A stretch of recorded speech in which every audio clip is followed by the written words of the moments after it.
The high school civic students who attended Tuesday's Moses Lake Irrigation and Rehabilitation Board meeting received a lesson in just how fiery local politics can be. Just before the meeting began, board member Ron Covey asked board chair Mick Hansen why Hansen's car was recently parked outside of fellow member Rich Archer's house. A covert meeting of the two men would constitute an unlawful quorum. Can you guys answer a question for me before this meeting gets started? How often, how frequently do you have your little meetings between the two of you when you get together at each other's house? You never do that? There's no more than you, when you call me, it's possibly the answer. Possibly the answer. We don't socialize at all. Well, no, I didn't say you're socializing this. Can you explain that? Yep. Your car in front of his house? Yeah. Oh, that was, I'll tell you exactly what it was. That's when I went and got a check from him for the tent that got damaged out there for the Sand Commanders, and I picked up the tent last week and check it, $1,200. checked it for $1,200. It wasn't a meeting, we're having a little water. No. Okay. Wanted to know. The meeting then got off to a rocky start when a dispute broke out over what Covey characterized as Hansen's consistent refusal to submit an agenda for approval in advance of the monthly board meetings. Ron? I have a question, Mr. Chairman. Who wrote up this agenda that I'm looking at right here in front of me, 7 through 8 and 9? I did. And when was it provided to the district? About a half hour ago. It's the job of the general manager to see that we have an agenda provided to us in a timely fashion so we can be made aware of what's coming up at the meeting and not getting it 5 minutes before the meeting. And, you know, if this were the first time, Mick, then, okay, I could accept that. But this has been every month for this entire year since you sat on this board. You just totally choose to ignore that. And I think that is rude on your part. Well, Ron, I have tried to get it in on time, but obviously they need more than a week to put my stuff together along with theirs. And Well, you're making... it's a major fight every meeting, and I figure if I'm going to fight it, then I just as well make it and do it myself and be done with it. So that's kind of the attitude I took this time. That I'm not going to fight each time here. Whether mine is the one we're going to use or theirs is the one that's going to get used, I'm sorry. Let's move on. During the public comment portion of the meeting, one ratepayer asked about a recent full-page newspaper ad approved by Hansen, apparently without board consent. I was kind of surprised by the ad itself. Did that go through the board? Did they approve the ad as it was? It's been in front of the board. We've taken it in front of the manager, and he had oppositions to it, but we decided to go ahead and go with it after I told him that we could go ahead and call a special board meeting if we wanted to discuss it, but he didn't think it was worth that, so that's the reason he told him to go ahead and go. What ended up happening was Mick wrote the ad up, dropped it off here. I was contacted, came in, looked at it. There were a number of errors. I called Mick about it. I said, you can't print this. I said, there are error after error after error. You don't want that to go out to the public. And so he redrafted again, and then he brought it back in, and he and Kurt talked, and he says, I want you to look at this and give me your thoughts. And Kurt says, well, I've got mine drawn up. We need to work together. Mick, no, it's going to be his. And so there's another phone call because there were still inaccuracies and half-truths in that article. And it ended up to where Mick just took it upon himself to go down to the paper and say, print it, and the district will pay for it. District General Manager Kurt Carpenter also spoke about the ad. Yeah, I just want to get on record that I did not approve that ad. I was strong-armed into telling the paper that we would pay for it, and I want that on record in the meeting. But you did approve it. No, I did not approve You did approve it. I called the newspaper and you told them to go ahead with it. She asked me if we would be paying for it, and I said evidently. I've had a number of people say that it was a very informational ad, and But not truthful. well, that's your opinion. Anyway, we'll continue on here. Hansen's revised agenda had a number of new items on it, including several concerning a special election Hansen and Archer want to hold in October. The election would be advisory in nature, but would ask district ratepayers whether assessments should decrease. But assessments were one item not addressed in the public meeting, as Board Legal Counsel Harold Moberg repeatedly requested that item be held for an executive session. Later on, the board approved a nearly $30,000 contract with national engineering firm Cardno-Entrix for a study exploring lake dredging options. Covey was the sole nay vote in the decision. Speaking with Cardno-Entrix spokesperson Gene Baldridge, he expressed concern about the lack of bidding process and questioned the need for the contract in the first place. But you know as well as I do that there have been 2 attempts in the past to get the permits to dredge in the dry. And in both cases, they were denied. And to go through this, I mean, you could go back and just pull out that information, and that should tell you where you're at. To go into this again and charge the district 30 grand for just compiling this information, like I say, this isn't what you indicated to me that you would be doing. It was a definite, yes, we'll put together the whole scope of the project, and then we'll see if we meet with the board's approval. Carpenter explained Cardno-Entrix will spend about 3 months collecting information on the dredge operation. They will then provide the district with their options and a recommendation for the best feasible way to remove sediment from the lake.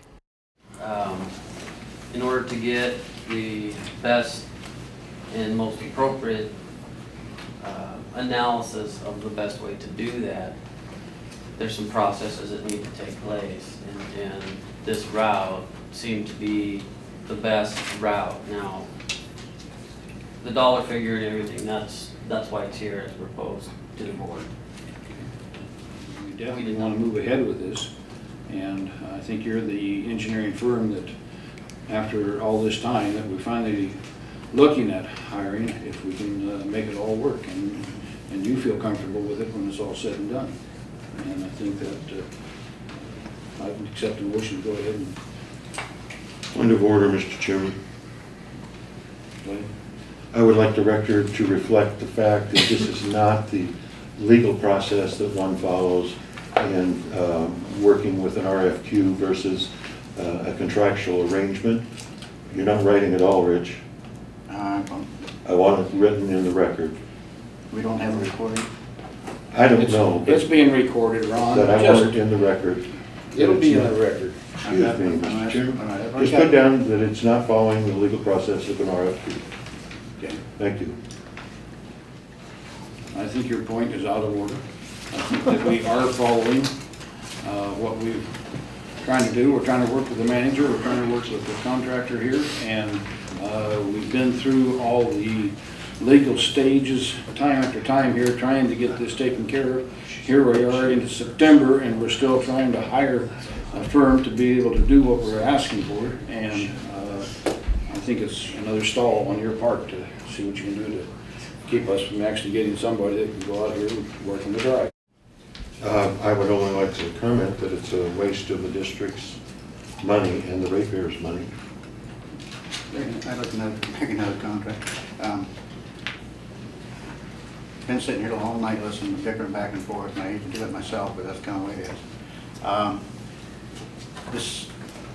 Years ago, we got in a lot of trouble because we went out and we decided to go out and dig a big hole out in the lake here without getting any kind of process whatsoever. When that happened, that was done by a director. And when that happened, we got ourselves in deep water with every organization out there. Department of Wildlife, BLM, everybody. And so Kurt has busted his butt and gotten us the starting permits, and believe me, they did not trust us at all when we did this. So Kurt, you got to give Kurt a lot of credit, because he went and he did everything he could do and finally got them to at least bend to the point to they would allow us to do the hydraulic part of it. So in my opinion, we've been doing this now, Kurt did it for a year, and we've had the second year now, and now we're getting feelings back from these organizations that say, you know what, you guys followed your word, you did what you're supposed to do. And I think because of that kind of thing, I believe that we can go back to them now, and with this new information, I think we can get it done. I think we're dumb if we don't try, because if we don't try and we just throw our hands up in here and say we're done, we're gonna be dredging out there for the next 20 years, and you're not gonna see any change. If you wanna see a change, at least let us try. Tempers flared up towards the meeting's end when Hansen questioned Carpenter about what the district's 7 employees are doing, saying he couldn't locate anyone a few weeks ago.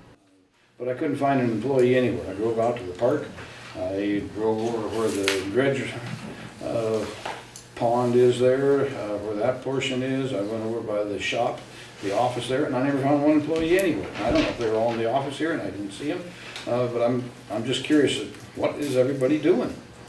We're working.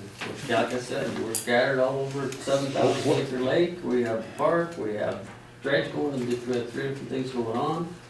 I have meetings, we have DNR project going on, that's between here and Banks Well, Lake. what are they doing out on the lake? I mean, I'm just, Our job. Once in a while we're harvesting, once in a while we're doing testing. once in a while I see the harvester, and that hasn't, I haven't seen that for a long time, but I just curious where they're at. You know, you'd ought to be able to see 7 people. I mean, and You're not giving me a specific time, and I don't have a schedule right now, so I can't tell you exactly where they're at that certain time, sir. okay. We've had a lot of comments about the lake being greener this year than it's ever been for a number of years. And everybody seems to think that's part my fault. And I just would like to have you tell me what programs that's been cut that's caused the lake to be greener. Have we cut back any money that you had budgeted? Have we done anything there that's anything different than what you would have been doing otherwise? Just like I told you in the last meeting, our salaries were cut, we don't have the money for the temporaries that we use Well, for the harvester. what would they be doing? Tell me what they'd be doing if, Harvesters. that you're saying that you'd be able to run the harvester more hours? And with 7 people, you can't make one of them go out and run the harvester? Is that what you're saying? There's nothing? Kurt, I'm just trying to ask. No, you're just trying to hammer on me in a public meeting, and Well, I'm and it's just not trying- my fault. You Well- cut my salaries, you cut who I have available to hire for temps, Well- you've cut the programs, and you have told everybody that when the water comes in, it flushes and cleans it out. Well, that's wrong. I've told you that. Well, Yeah. this is a result. Okay. This lake and the water coming in has brought more nutrient load. I have less manpower to handle what's going on, and that's the fact. Okay, what would you be doing? We didn't cut anything as far as any chemicals that you had planned. I think we got all that. Chemicals isn't the answer. Well, I don't think running this harvester out here in Pelican. Well, you don't think, but here's the results. Well, You're asking me what well, the I'm problem just- is, and I told you what the problem Yeah, is. but I'm saying that you're pushing it off like it's all happening because of the fact that we didn't give you enough manpower or whatever. You've got supposedly 7 people that are on your, just a minute here, they're on your payroll, and you haven't got enough to run out and run the harvester. Is that the only thing that you would have been doing otherwise, that you feel has been cut? Is there other areas that was cut besides being able to run the harvester? Salaries, manpower. It Salaries? takes 3 people to run the park. It takes 2 people just to run the equipment, take care of the equipment around here. We're working on the dredge. We had to revamp the dredge ponds. We've had to work on the dredge. We've had to work on equipment. We have to upgrade stuff. That's a day-to-day operation. We get phone calls we have to do, emergency calls. I'm telling you, we're spread thin, and you're not listening to the whole answer. The way I see it, the amount of fuel that you used in the last 2 years on that harvester, you could haul in the back of a pickup. And so, Yeah. don't sit here and tell me that you've been running that dredge and that's what's kept, or not the dredge, but running the harvester. Did I say that was the only thing? I flat told you several times that there's not one single answer taking care of a living organism, and that's what we're taking Well, care of. Yeah, but I'm saying, do you need more chemical? Do you need more manpower to go out here and take care of it, or what? What I was saying. Hansen suggested the reason the lake has more vegetation this year isn't because of any budget decrease, but because the Bureau of Reclamation is running less water through. You know, this is arguing a moot point because you guys don't understand, nor do you wish to have success with that dredge, so why are we discussing this? Well, I was discussing it because of the Green Lake, and, Don't we put that never, on me. we didn't change, well, it comes right down to the fact that it wouldn't have made any difference if we were giving you twice the budget. Really? It would still be green out there. Some days you get green and some days you don't. But when you get a flow of water coming from the barrel and they shove it all in the spring, and like you say, it brings in new nutrients, that's going to cause some of this algae to be growing. But we didn't cut anything that had to do with treatments. Anything else, I mean, as far as I'm concerned, you should have had enough guys to run that harvester as much as you wanted to. I know that you ran it there for a few days, and I don't know, We're running on and off when we can. yeah, well, I guess if you wanted to be the manager, you should have applied for the job when it was open. well, The next Moses Lake Irrigation and Rehabilitation meeting is October 9th.